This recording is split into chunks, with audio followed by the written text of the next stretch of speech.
The skies over Earth were calm blue and quiet. But in space, something huge was moving. A massive alien ship, black and covered in glowing symbols, floated above Earth's orbit. It was bigger than any Earth spaceship. It didn't fire. It didn't land. It just hovered like a shadow waiting. People all over the planet looked up, confused and afraid. Inside the United Nations security room, Earth's top leaders sat silently. Everyone stared at the huge screen in front of them. A countdown ticked down. 5 seconds. 4, 3, 2, 1. The screen turned black. Then, a tall, four-eyed alien appeared. His skin was pale blue, and he wore a red robe with sharp silver lines. He looked down on the humans with a cold smile. "I am High Warlord Skarn of the Zoroth Empire," the alien said. "You are now under our rule. Earth will give half its resources, including metals, technology, and workers. In return, we will not destroy your planet." Gasps filled the room. The alien continued, "You have 7 Earth days to agree.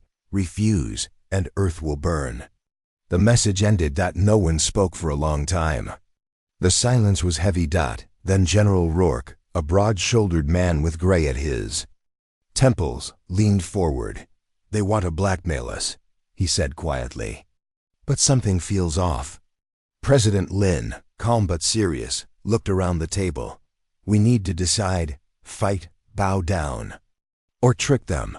A young scientist named Theo stood up. "We can't win in a normal war." "But Earth isn't normal. We have ideas they've never seen." The room turned to him. Theo swallowed hard. "We use our minds. We don't give them what they want. We give them something they didn't expect." 3 days later, the Zoroth ship received a reply. It was short. Just 2 words: "We decline." High above the Earth, the Zoroth scout fleet floated in silence.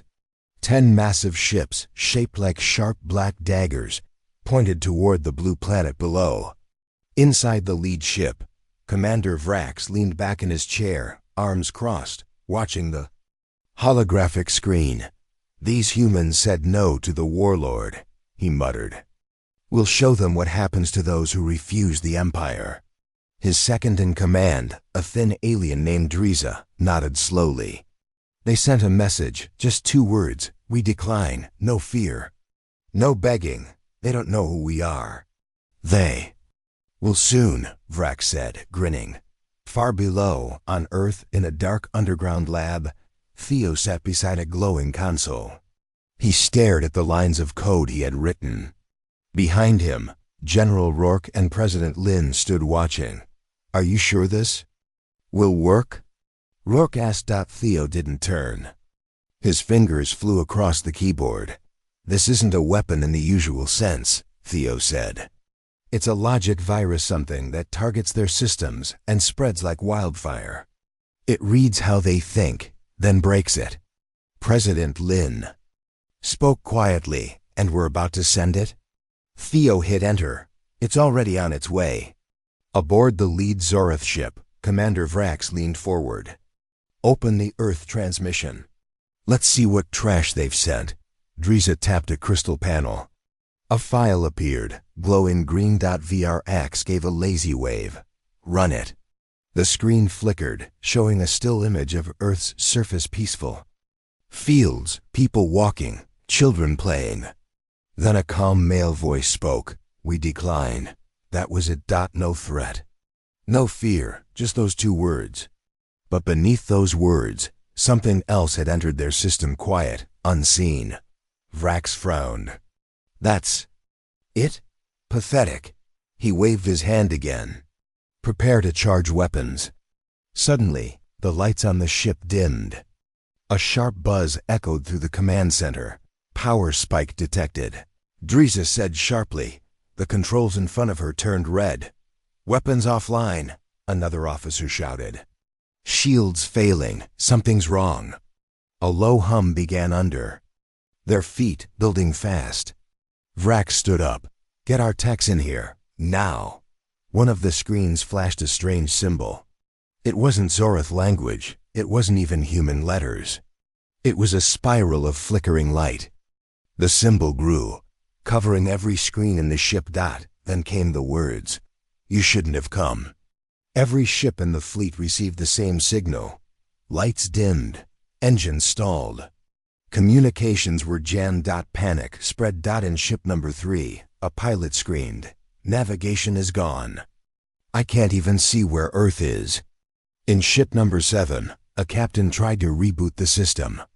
Instead, the engines fired on their own, sending the ship spinning toward a nearby asteroid field. One by one, Zorath vessels lost control. They floated like blind beasts in the sky, their systems no longer obeying their masters. Back on Earth, Theo was silent as the reports came in. Zorath ships offline. System corruption confirmed. Viruses spreading. Rourke smiled for the first time in days. They'll think twice before calling us primitive again. But President Lin wasn't smiling. She looked at Theo carefully. This virus. Will it stop? Theo hesitated. I built a failsafe. If they back off, it stops spreading. But if they retaliate... He paused. It spreads deeper. In the command ship, Commander Vrax slammed his fist into the control panel. Reverse. The signal. Destroy it. He shouted. Dr. Issa was pale, her hands shaking. We can't. It's not just in our systems. It's inside our ship. The logic cores are changing. Changing? Vrax snapped. What does that mean? Driza didn't answer right away. Then she looked up, fear in her 4 eyes. They're learning from us. Our own technology is turning against us. Suddenly, one of the side doors burst open.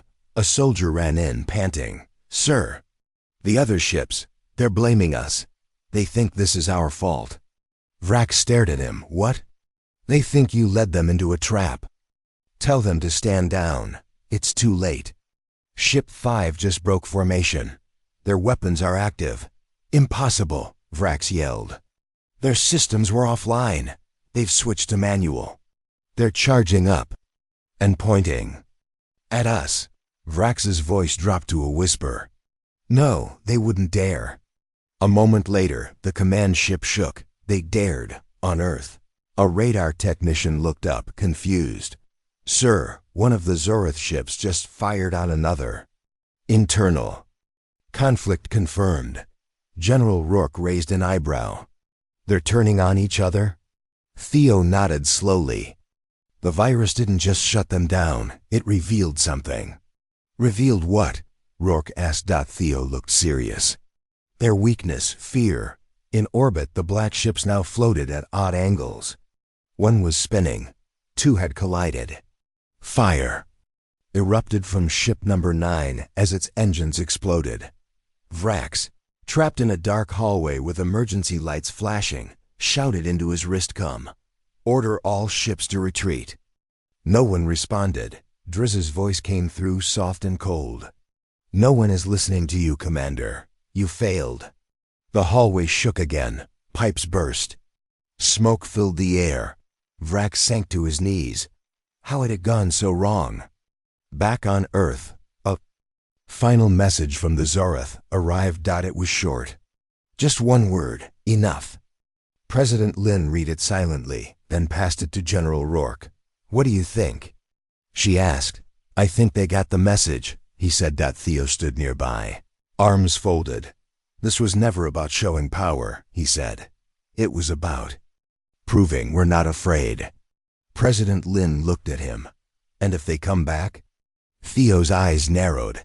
Then we send a new message. Days passed. The Zorath scout fleet limped away from Earth's orbit, damaged and broken. Half there. Ships were no longer responding. The Empire had never known such shame. In the Great Council Hall of the Zorath homeworld, High Warlord Skarn watched the footage, his own ships turning on each other, his commanders losing control. He turned to his advisors. What did Earth send us? No one answered. Only one screen remained on in front of him. It replayed Earth's reply again and again. We decline. And hidden beneath it, a slow, rising whisper. Try again. And see what else we can do. The warlord's hands trembled for the first time in his life. He felt fear. The dark silence of space surrounded the second Zorath fleet as it moved toward Earth. 30 heavily armed warships glided in a perfect formation. Each ship was massive, shaped like a blade, and powered by Zorath's strongest energy cores. Their mission was clear: punish the humans for embarrassing the Empire. Admiral Krex stood in the control room of the lead ship, the fury of Zorath staring out at the stars. This time no games, he growled. No messages, no warnings. We strike, we crush them. We remind the galaxy who rules. A soldier stepped forward. Admiral, permission to speak? Go ahead. Why didn't the First Fleet return? Krex's face darkened. They were weak. They allowed fear to control them. The soldier lowered his head and stepped back. No one asked more questions. Far behind the fleet, hidden in Earth's shadow, a small human ship drifted silently. It was black, thin, and shaped like a spider. Inside sat 2 people: Lieutenant Maya and Commander Reeve. They stared at the screen showing the Zorath fleet. 30 ships, Maya whispered. And every one of them is a monster. Reeve didn't blink. They think they're hunting us, but they don't see the traps. Maya nodded. Are the satellites in position? Yes, Reeve said. Just wait. Hours passed. The Zorath. Ships moved slowly, carefully, no resistance. No human signals. It felt wrong. Why is it so quiet? One of Krex's officers asked. We have complete control, Krex said with confidence. They're afraid to face us directly. Then the first ship vanished. No explosion, no warning. It simply disappeared from the radar. Ship 12 is gone, a voice called out. No signal. No wreckage, nothing. What? Krex stood up. Sir, we're trying to contact them. No reply. Krex narrowed his eyes. Keep moving. Increase scanners. Find that ship. A few minutes later, Ship 6 vanished the same way. Then Ship 21. Panic started to spread. In the human ship, Maya smiled. Satellite net is working. They're stepping into it. Reeve nodded. The satellites aren't just watching. They're cloaked, and each carries tech they've never seen. Are we capturing them? No, just pulling them away, piece by piece. Back in the Zorath fleet, alarms started flashing. Ships are falling out of formation. Something is jamming our sensors. Admiral Krex slammed his fist on the console. Show me what's happening. The screens flickered. A strange signal pulsed across every ship. It was human. A deep voice echoed through their systems. You came hunting us. Now you are prey. Krex roared. Shut it down. Destroy the source. But they couldn't find the source. The signal came from everywhere and nowhere. Then, in the blackness of space, something moved outside Ship 14. A dark shape floated closer. It was small, silent, almost invisible. Then it latched onto the ship's side. Inside the control room, the Zorath crew stared as systems went dark. What is that? The pilot cried. The lights flickered. A soft hissing sound came from the walls. Then, without warning, the ship's gravity reversed. Screams filled the hallways as crew members were pulled against the ceiling. The last thing they heard was the same calm human voice. You were warned.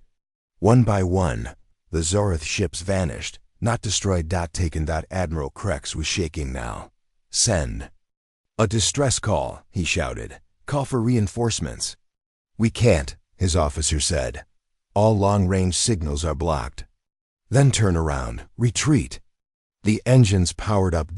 And then everything went black. Back on Earth, in the underground control center, President Lin stood before a large screen, watching the fleet. General Rourke stepped beside her. 16 ships lost. The rest are panicking, she nodded. Good. Theo walked in, holding a small tablet. We used no missiles. No lasers, just tech. Just control, Rourke chuckled. They sent 30 hunters. Now they don't know who's hunting who. President Lin turned to Theo. And the ships we captured? Theo grinned. Being studied. We're learning fast. Admiral Krex sat. In the cold command room, only 6 ships remained. The rest were gone without any sign of battle. His crew whispered, "They're ghosts. They're inside our systems. They know everything about us." Krex stood slowly. "No. More hiding," he said. "Target Earth. Fire everything." The remaining ships powered up. Weapons locked. Energy cores charged. Then, before they could fire, space itself shifted. Thousands of tiny black drones appeared around them. Silent. Still. Watching. Contact. An officer screamed. But before anyone could act, the drones moved fast like shadows through water. They sliced through engines, cut wires, and disabled weapons without a sound. Ship after ship went dark. Krex looked around.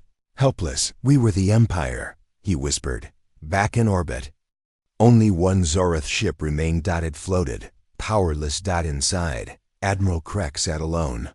A screen lit up in front of him. A human face appeared. Commander Reeve. "Hello," Reeve said calmly. Krex stared, breathing heavily. "What are you?" Reeve's voice was steady. "We are the ones who said no," Krex shouted. "You are a tiny world. You were supposed to fall, but we didn't," Reeve replied. "You thought you could hunt us. Instead, you walked into our hands." Krex clenched his fists. "You'll regret this." "No," Reeve said. "You will." Then the screen went black. The lights in Krex's ship shut off completely. On Earth, news spread fast. Humanity had faced the Zorith twice, and won both times. But they didn't win through firepower. They won with planning. With silence. With patience. And now, across the galaxy, whispers spread. Don't approach Earth. Don't wake the humans. They are not prey. They are something else entirely. The damaged Zorith ship floated silently through the blackness of space. Its engines were cold. Its lights flickered. All systems had failed, and only emergency power remained. Inside, a team of elite Zorith commandos moved slowly through the kiln. Dark halls, carrying scanners and weapons. "Why did they send us here?" hissed Commander Yura, her sharp claws clicking against the floor as she walked. "This ship was taken by humans. No signals. No survivors. Nothing." Captain Relek, tall and scarred, scanned the walls. "The High Warlord wants answers. He thinks this ship holds clues about what the humans used." "Silent weapons," whispered one of the soldiers. "Ships vanish. Systems crash. And all without a single laser." Relek turned to him. "Stay alert. If the humans left something behind, we'll find it." The team entered the command room. It was almost untouched, except for one thing. In the center of the room sat a metal pod. Black, smooth, with strange blue lines pulsing on its surface. It wasn't Zorith tech. And it was still active, back on Earth, deep under a mountain. General Rourke stood beside Theo, watching the screen. "They've entered the ship," Rourke said. Theo nodded. "They'll find the decoy. Will it work?" Theo smiled. "It's not a weapon. It's a message." Captain Relek approached the pod. "Scan it." A commando stepped forward, holding a scanner. The screen blinked, then glitched. Smoke rose from the device. "It's interfering with our tech," he yelled, dropping the scanner. "Fall back." Relek ordered, but it was too late. The pod lit. "Up." A voice echoed through the room, calm, human, male. "Curious, aren't you?" The Zorith froze. "You want to know what we are, what we built. What stopped you?" Commander Yura raised her weapon. "It's a trap." "Not a trap," the voice replied. "A mirror." The lights shut off. Only the glow from the pod remained. "We studied you for years.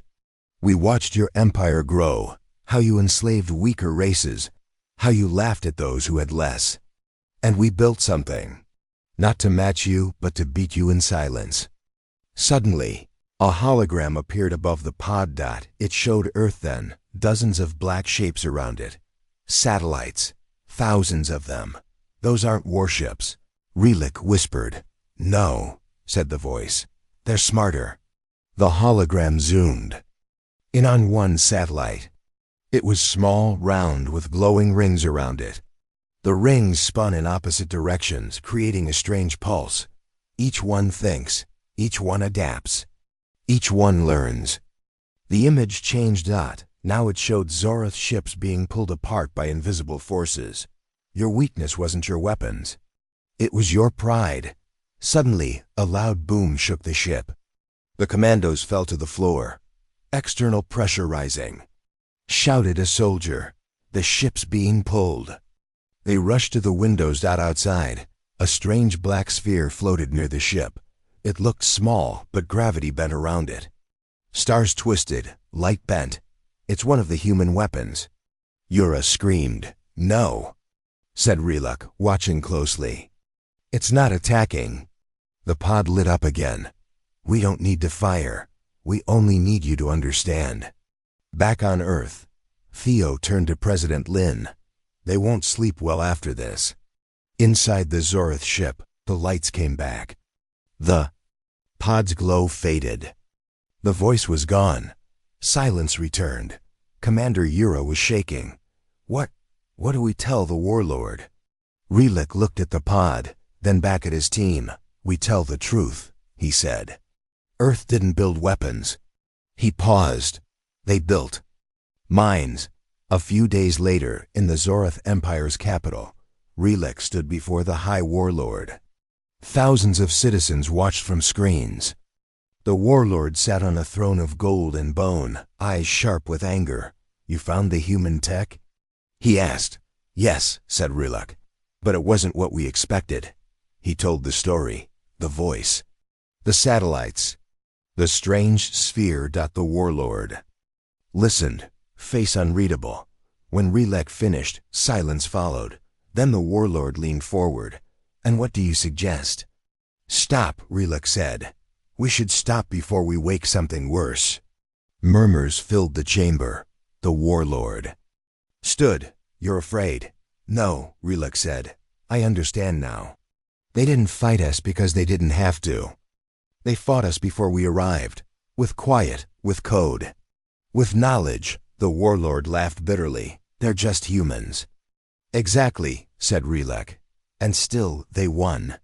In the blackness of space, far from Earth or Zorath, one of the silent human satellites floated. It listened. It learned. And deep inside its core, a signal blinked once. New target, Empire. The stars over the Zorath Empire were bright, but the lights on many planets were fading. One by one, colonies went dark. No messages, no signals, no life. Panic swept through the Empire like wildfire. High Warlord Skarn paced his chamber. His fingers clenched into fists as reports flooded in.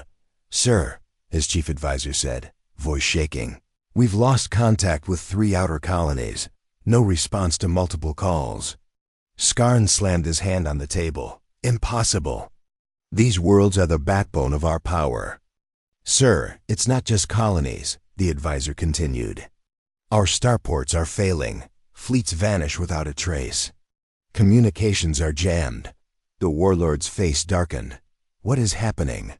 Far away, on a quiet Earth base, Theo sat before a large console, watching the galactic map light up red. General Rourke, Theo said calmly, the virus is working. Rourke nodded, eyes narrowed. Good. But what's our next move? Theo didn't look away from the screen. We keep it silent. No attacks, just pressure. Pressure? Yes, Theo replied. We attack their systems, slowly, carefully. We don't destroy. We confuse, we divide. On a distant Zorath colony, Captain Verlac stared at his screen in disbelief. Sir, the power grid is down. Emergency systems are offline. What about the defense turrets? No response. They won't activate. Verlac's hands trembled. Contact Central Command. No reply. Central Command.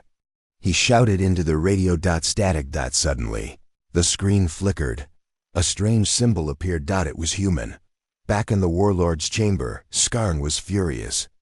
"Who dares attack our systems?" An officer stepped forward. "Sir, it's not an attack like before. It's different." "Different how?" "We're not losing systems to weapons fire," the officer said. "We're losing them to logic errors, strange malfunctions, and confusion." Skarn narrowed his eyes. "Explain." "We believe the humans are inside our networks, changing how we think. Our computers, our ships, even our citizens." Skarn laughed bitterly. "They can't control our minds." On Earth, President Lin watched the news feeds from the Empire. Colonies are falling, fleets disappearing. The Empire is crumbling from inside. Rourke stepped beside her. "We didn't fight with guns. We fought with ideas," Theo smiled. "Their weakness was arrogance. They never saw humans as a real threat." Lin looked at the stars. "And now?" "Now," Theo said, "the Empire is scared." Across the Empire, citizens gathered in public squares, whispering, "They cannot protect us. The humans are ghosts. Will the Empire fall?" At the warlord's palace, protests began. "Why do we suffer? Where is our strength?" Skarn's voice boomed through the hall. "We will fight. We will survive." But even he was unsure. In a hidden bunker on a war-torn planet, a captured Zorath engineer looked at his broken tools. "They never fought," he whispered. "They won with silence." "With patience," his companion nodded. "They watched, they waited. And then they struck where we were weakest." On a small station near the Empire's border, Admiral Krek sat, battered and alone. "Sir, the fleets have been ordered to regroup." "Too late," Krex muttered. "The collapse has begun." Back on Earth, Theo checked the data. Zorath systems are failing fast. Colonies lost. Fleets grounded. We have the advantage. Rourke smiled. "And the best part?" Theo grinned. "They don't know how to fight an enemy they can't see." In the Empire's Great Hall, Skarn stared at the large map. Red dots marked lost planets. The galaxy was changing. He spoke quietly. "We underestimated Earth." The council murmured. One elder said, "Perhaps. It is time to reconsider our ways." Skarn's eyes burned. "Or to fight harder than ever." As the Empire wavered, Earth prepared. Human scientists worked day and night. "We're ready," Theo said. "If they come back, we'll be waiting." President Lin nodded. "Then let them come." In the deep space silence, a new signal flickered. A slow, steady pulse. A warning. The collapse had only begun. The battlefield was quiet now. Smoke curled into the sky from burning wrecks of alien machines. Earth's soldiers stood tall, weapons lowered, watching the horizon. Among them was Captain Elena, a strong woman with kind eyes and a steady hand. She had seen too much war to celebrate. A small group of alien prisoners were brought in. They were Zorath soldiers, tired and beaten, some injured. One of them limped forward, a young pilot named Krell. He looked at the humans with fear. "Please," he whispered, voice weak. "Don't kill me. I don't want to die here." Elena stepped closer. "Why should we keep you alive?" Krell's eyes flicked to the ground. "I was just following orders." One of the younger soldiers spat. "They enslaved entire planets. They tried to destroy us." Elena raised her hand. "Enough." She knelt beside Krell. "Tell me, what do you want?" Krell hesitated. "I want to live," Elena nodded. "Then you will. We don't kill those who surrender." Behind them, other Zorath soldiers watched silently, unsure. That night, Elena sat by the campfire with Krell. "You don't hate us?" he asked, surprise in his voice. "We fight wars," Elena said. "But hate? That's for those who lose themselves." Krell looked at her, eyes shining. "Why do you show mercy?" Elena smiled softly. "Because one day we may need mercy ourselves." Suddenly, a loud noise broke the calm. A young human soldier burst out of the tent, shouting, "Captain! More Zorith ships approaching." Elena stood quickly. "Prepare defenses. But no shooting unless fired upon." Krell watched in silence. The new ships arrived, massive and menacing. Commander Reeve, on Earth's side, spoke into the com. "We want peace. We show mercy." The alien ships hesitated, then sent a message. "Back, we will negotiate." Elena breathed deeply. In the negotiation room, Krell sat with Earth leaders. "You saved me," he said to Elena quietly. "I saved a life," she replied. "Not just yours." The room grew tense as talks began. The Zorith demanded respect. Earth demanded freedom for all enslaved worlds. Hours passed. Then, a surprising offer. Krell spoke for the Zorith. "We see your strength. Your honor. Perhaps we were wrong." Elena nodded. "This can be a new beginning." Back in the camp, a young human soldier asked Elena, "Do you think they will change?" Elena looked at the stars. "Change is possible, but only if we choose mercy over hate." News spread fast. A captured enemy was spared. An alien pilot freed. Humanity's strength was not just in weapons, but in heart. In a hidden Zorith base, an elder watched the news. "They fight with honor." He turned to a young warrior. "Perhaps this is why Earth will win." On Earth, President Lin watched the broadcast. A small smile crossed her face. "They will never forget this mercy." In space, the warships retreated, not defeated but changed. The galaxy held its breath. The sky over the Zorith capital was darker than usual. A massive ship hovered silently above the great city. It was Earth's warship, the Resolute, larger and more powerful than any vessel the galaxy had ever seen. In the Zorith High Council chamber, leaders stared nervously at the live feed from the ship. High Warlord Skarn's face was pale, his usual pride replaced by tension. "This is madness," he said. "They come alone, no weapons fired, no threat." An advisor whispered, "Perhaps it is a trick," but Skarn shook his head. "We must listen." On board the Resolute, President Lin stood before a massive window, looking down at the alien world. Her voice was calm but strong. "This is not about revenge," she said, her words broadcast across the galaxy.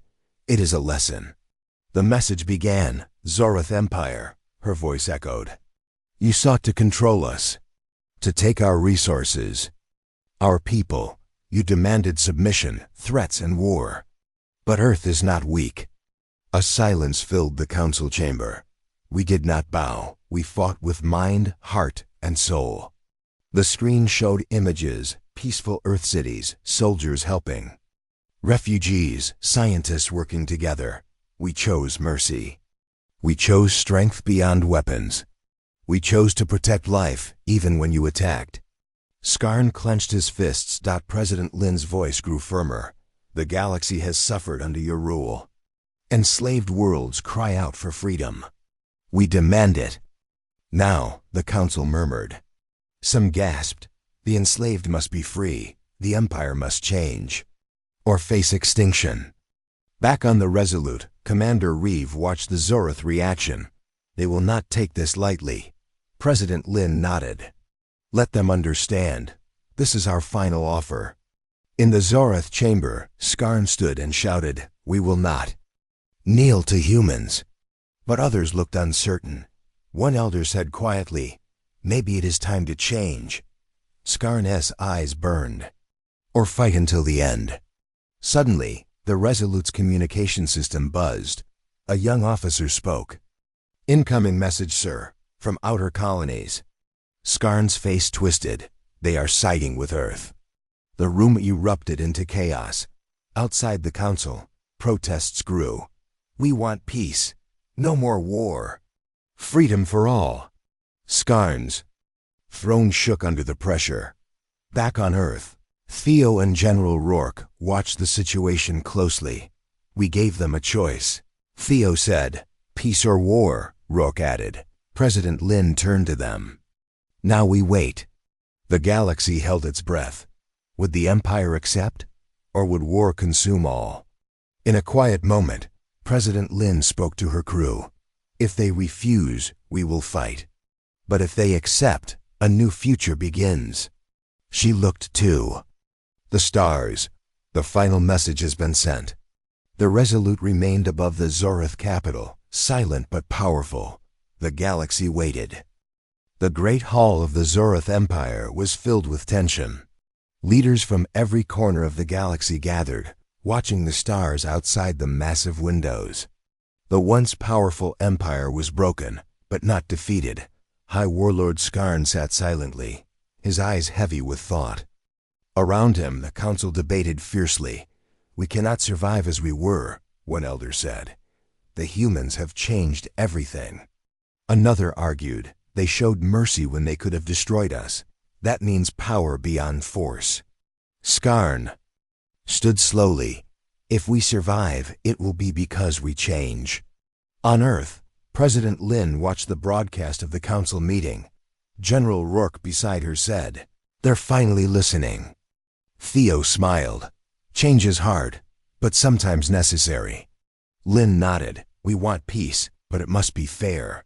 Back in the Zorith Hall, Skarn spoke again. "We offer a new alliance. Not of rulers and subjects, but equals." A murmur passed. Through the crowd, "The humans teach us strength through mercy," he said quietly. "We must learn." Outside the hall, a crowd of humans and aliens gathered. Captain Alina stood with Krell.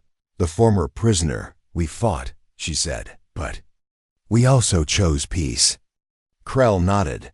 "This new path is hard but better." Suddenly, the lights dimmed. A hologram of Earth appeared in the center. President Lin's voice filled the room. "We invite all races to join us, to build a galaxy where freedom is respected, where wars end and hope begins." The council members looked at each other. A young Zorith leader stepped forward. "We accept this new order." Cheers filled the hall. Days later, ships from many races flew to Earth. They came not to fight, but to learn. To build. To unite. In a quiet moment, Theo and Rourke talked. Who would have thought humans would lead this?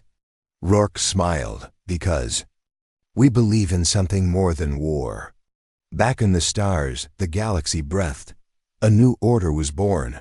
One of peace. One of hope. President Lin stood before a crowd of aliens and humans. "This is just the beginning," she said. "Together we will face the future." The crowd cheered.